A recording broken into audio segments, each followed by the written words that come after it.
Now to continuing coverage of the terrorist attack in New Orleans, where a memorial is now popped up on Bourbon Street as people come to pay their respects. At least 14 are dead and 35 injured in the New Year's attack after a man drove a truck through the crowded tourist destination.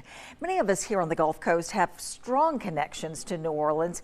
We visit for special occasions like so many were doing that night. WKRG News 5's Akivia McFarland joins us now. And Akivia, today you sat down with a Mobile man who witnessed those moments on Bourbon Street. That's right. I spoke with 23-year-old Jarius Brown. He was visiting New Orleans with friends to ring in the new year.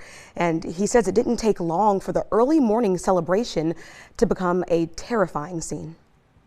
What began as a fun-filled night out with friends to welcome in a new year. We was just down Bourbon Street, we had a couple of drinks. We was talking, taking pictures. Met up with a couple of friends that we seen from the city. Quickly turned to terror and tragedy. I started seeing the poles coming down, started seeing people running. Then I just seen the white truck, and it was kind of tinted out and kind of dark, and it was just running through people. The driver of the white pickup killed 14 people and injured dozens more. After avoiding being run over himself, Jarius Brown recalls helping one friend, Alexis Scott Wyndham, after she'd been shot by the attacker.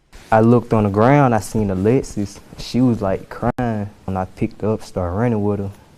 And as I was running with her, I ended up falling.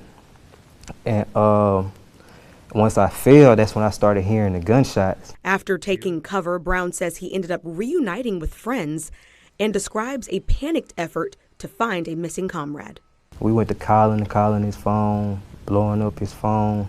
He never answered. He finally ended up calling us, telling us that he was at the hospital. That friend, Viger alum Brandon Whitsett.